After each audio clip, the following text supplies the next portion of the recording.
在到处都是落是非时，放眼望去，所有人都想要你命的战场上，盔甲毫无疑问是安全感的最重要来源。但是不知道你有没有想过，一身防御力爆炸的重型护甲穿上战场，是否就真的是天下无敌了呢？古代人对付这些移动的铁罐头，又是采用怎样的方法去对付的呢？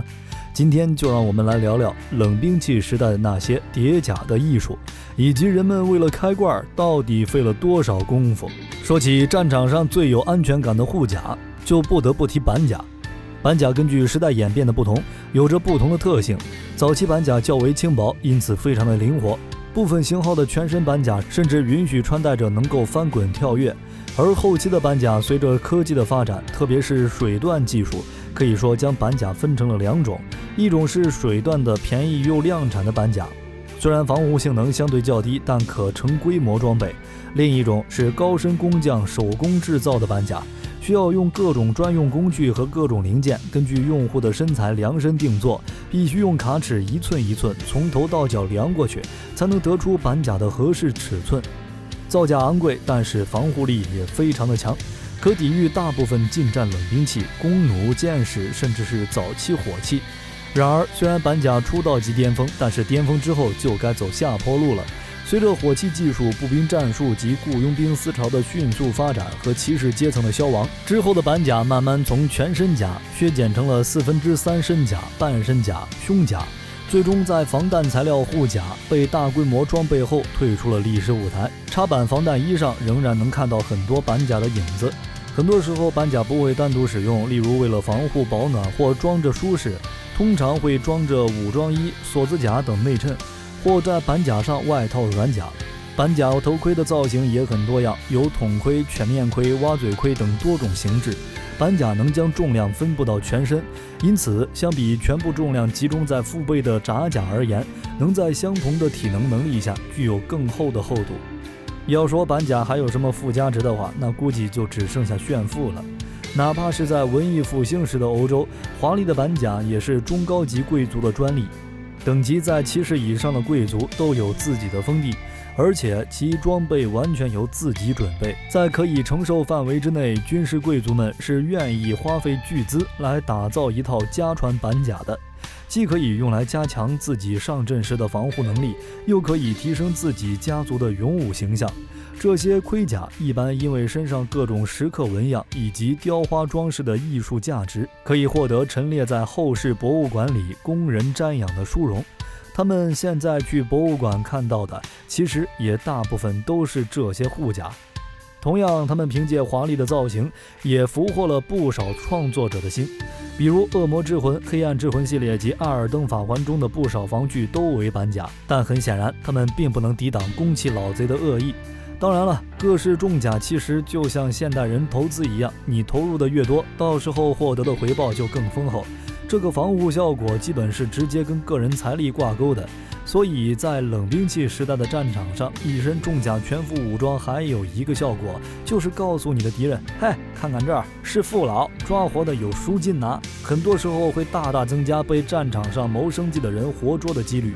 估计很多人都对《剑锋传奇》漫画里格斯暴打那个穿一身重甲的富家肥猪少爷的桥段印象深刻。很显然，不是说防御力堆满就没有任何后顾之忧了。战场这种搏命的地方，技术同样重要。美甲的人吊打着甲的人，也不一定只会存在于漫画中。一旦技不如人，最后受一顿皮肉之苦不说，还要破财消灾。那么那些没有财力的穷人在战场上要依靠什么来给自己增加安全感呢？答案就是布甲。我们玩全面战争之类相对比较写实的中世纪风格游戏时，其实不难看出，你花钱招来的大部分步兵其实穿的都不是板甲，而是穿着一种类似棉袄的布衣。实际上，无论东西方，布甲都是安排不起重甲的穷人最后的安全感来源。西方的布甲也被叫做填充布甲，它是一种加厚加衬式的防御性外衣，既可以作为护甲单独穿戴，亦可以与链甲或板甲结合穿戴。之所以叫填充布甲，是因为它通常以亚麻或羊毛布做表层，中间以废布或马毛等做填充物。早在古希腊时期至亚历山大时期，希腊重步兵便应用着一种由青铜、亚麻和皮革制成的亚麻胸甲，但这种装甲虽以亚麻布制成，实际上是配合青铜板做防护，并非单纯的布甲。欧洲中世纪的布甲至少可以追溯到10世纪末。随着欧洲战事规模渐大，军备技术日益进步，填充布甲在13世纪的欧洲开始变得盛行，并在14世纪和15世纪达到顶峰。跟金属制成的链甲及板甲不同，填充布甲的使用者遍布战场上各阶层的战士，上至骑士，下至低级征召兵。在11世纪末和12世纪初，填充布甲只是作为方便练甲穿戴的底衬衣物，而非独立护甲存在。但是当人穷到一定地步时，总能找到一些东西来凑合。由于金属铠甲制作繁复，价值不菲，只有少数贵族士兵才能负担得起，中低阶士兵只能选择较便宜的护甲来防身。填充布甲制作及维护成本远低于链甲板甲，而且防护性能相当不俗，于是渐渐地成为中低阶士兵的护甲首选。穿在金属盔甲下的填充布甲比较特殊，一般厚度会制作的比较薄，它一般会在板甲的空隙弱点部位缝上一小片链甲作为防护。缝上小片链甲做防护，后部一部分亦可抵消板甲承受的冲击。如果要找一个填充布甲穿着者最典型的代表出来，那可能莫过于猎魔人的主角利维亚的杰洛特了。就算是游戏里防御性能最强的熊学派护甲，也没有使用大面积的板甲，而是使用了锁甲和布甲的混搭。杰洛特作为猎魔人，采用链甲加布甲的方式，在游戏世界里也是可以解释的。首先，在实用性中，个人认为，首先链甲由金属制成，做成从头至尾的链甲形式使用并不舒适，关节处的灵活度也不足以让猎魔人发挥，而布甲又无法很好的保护身体，所以在身体的躯干及要害部分采用链甲提高防护，而下摆及手臂使用布甲提高灵活性，对于杰洛特而言是非常好的搭配。其次是杰洛特作为猎魔人，身份在社会地位中是十分低下的，这种搭配也隐喻了游戏背景。不过链甲的造型说不定也是杰洛特无法选择的部分原因呢，毕竟是老赌鬼了，没钱实属正常，可能连全身锁甲配罩袍的配置都已经超过了他的经济承受能力。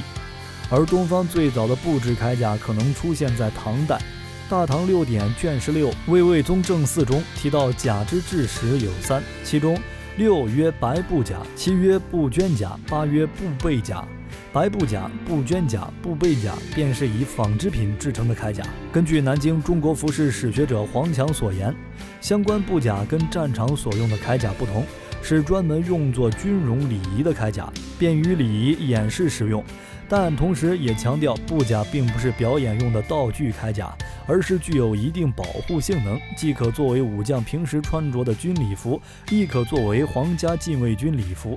唐朝的布甲技术后来传入日本，更成为奈良时代的制式甲胄。在天平宝字3年，日本第13次出使唐朝的使节就带回了名为棉袄甲的布制甲胄，其后更参照其样式，制作出大量棉甲胄作为官方甲胄之用。根据奈良时代的文献《续日本纪》《续日本后记》记载，若非高级武士，而是经由征召编入部队的一般士兵，大多使用棉甲胄为主。而从元代开始，布甲的应用更为广泛，为了改善布制护甲的防护力及灵活度，发展出半布半金属的布面甲。及至明代起，由棉花重复几次晒干后制成的棉甲，因为不会生锈且纤维强韧，能减低早期火器的伤害，成为火器盛行后的主流护甲，甚至沿用至清代末期。清代标志性的八旗盔甲便是一种内衬铁甲的棉甲。但是话又说回来，穿一身重甲上战场也不一定是好事儿，毕竟战场上大家跟重甲敌人斗智斗勇了这么多年，谁手上没几招阴毒招式，专门用来对付这些战场的铁王八。其中最有名的便是被称作半剑的剑法。半剑与铠甲之间的关系实在是密不可分，板甲便是半剑产生的一大原因。在14世纪以前，中世纪战场上主要使用以连接金属环制成的锁子甲，不过自14世纪起，将金属板以铆钉固定于帆布的板甲衣出现后，逐渐开始以金属板制成的铠甲。至15世纪开始，以钢铁板材制成的板甲备受重用，可以防御一定伤害。虽然板甲具有优异的防护性能，能够令骑士的作战能力凌驾于同期大部分士兵，但它绝非完全无敌。首先，铠甲自身的重量对骑士造成非常高的体能负担，一旦骑士需要下马作战，即使体能上佳的战士亦难以长期全力作战。一般单次的作战时限只能在数分钟之内，加上全身包裹的装甲难以通风，使热气积聚于铠甲内部难以消除，加速骑士体能消耗，甚至导致中暑。此外，为了令板甲保有合理的活动能力，设计上无可避免地在板甲间留有一定空间，而这些空隙底下只有锁子甲防护，所以便成为板甲的主要弱点。对手可以半箭或刺击瞄准眼部缝隙、腋下、手肘内侧、胯下、腕甲边缘、膝盖及大腿后方等部位让板甲骑士受伤。如果说半箭属于比较正统手段，那我们接下来就讲一些旁门左道。实际上，很多中世纪剑谱都会向学习者强调时刻牢记耍诈，毕竟就算自己作风坦荡，向来赢得光明磊落，从来不耍诈，也防不住对面来阴的，所以互相伤害久了，最后就变成了大家都善使阴招的局面。其实在开罐头这件事上，一开始大部分人的选择其实是我不开不就好了，逃避可耻但有用，毕竟并不是所有盔甲都会把人从头包裹到脚，集中攻击盔甲没有覆盖到的部位，其实才是人之常情，毕竟避重就轻，避难就易嘛。这差不多就是最低段位对付着甲敌人的方法。只不过护甲的防御部位并非一成不变的，比如秦军的甲胄并未针对四肢进行大规模防护，对于颈部的防护也相对较差。而1世纪时期罗马的铁质鱼鳞甲以及之前的青铜鱼鳞甲都呈现出类似的特征，而攻击拿武器的双手以及负责站立的双腿就成了比较优先的选择。后来随着护甲覆盖面积的增加，面部、颈部、咽喉这种受到攻击非死即伤的部位取代了接受各类武器重点照顾的位置，在可能的情况下，集中攻击敌人的这些部位也成了约定俗成的战斗技巧。这个习惯一直延续到今天。例如击剑、剑道之类的运动中，按照击中部位计算得分，就是这种习惯的延续。除此之外，缺乏保护的铠甲连接处也会受到重点的照顾。日本的着甲剑术就很强调对于关节部位的攻击，比如腋下、颈部、肘部还有膝盖，都很容易受到对手的攻击。但是敌人怎么可能一直露着这些部位给你打？中世纪的盔甲越做越厚，防护面积也越来越大，这种比较偷鸡摸狗的打法遇到的阻碍越来越多。最终，当发现已经很难靠攻其不备取得战果以后，人们终于开始琢磨起正面突破盔甲的防御。严格意义上的各种破甲野路子开始出现，比如走力量流的人就选择以特化过的战锤为首的钝器作为开罐工具。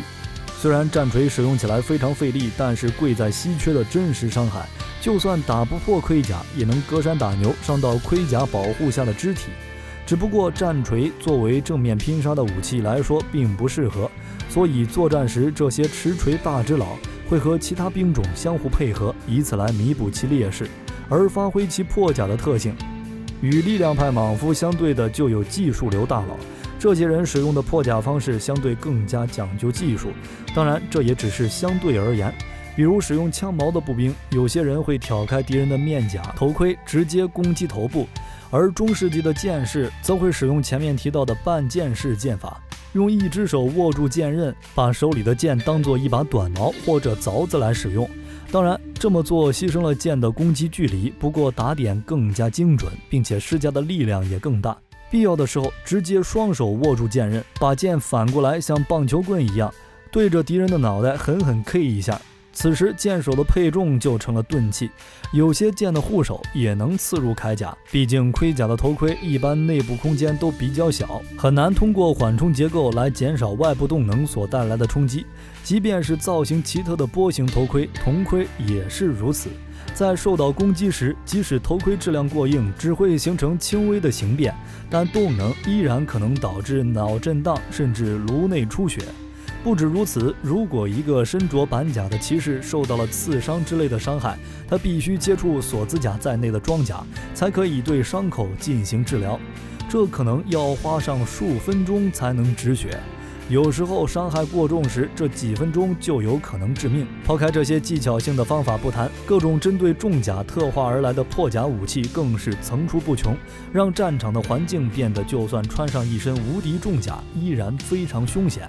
如果说 K 头虽然狠毒，但还说不上阴险，那接下来这招就是既狠毒又阴险了。这一招很大程度上是避难就易方法的延长线，后期板甲的覆盖防御面积一般都非常夸张，浑身上下基本就只留了头盔上一个缝，来给穿戴者提供视野。但是在作战中，很快就有人发现，就算包裹全身的板甲，也并非毫无破绽。比如两腿之间的裙甲之下，也就是我们称为胯的地方。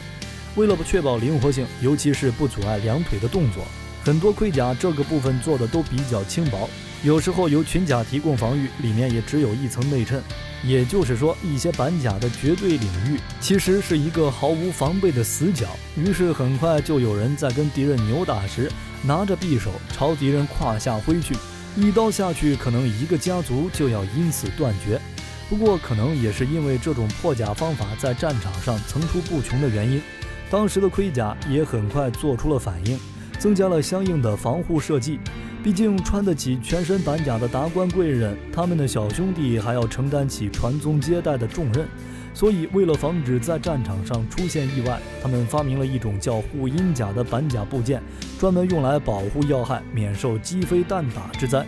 比如神圣罗马帝国皇帝斐迪南一世的全身板甲，他的护阴甲部分制作得十分夸张，估计是为了凸显君主的男子气概。关于武器和防护的争议上，你觉得在战场上一把趁手的武器和一身可靠的护甲，哪一个更重要呢？揭开历史面纱，探寻神秘冷兵器。本期的分享到了这里就结束了，喜欢冷兵器的朋友可以点个关注，下期和您分享更精彩的内容。我们下期内容再见。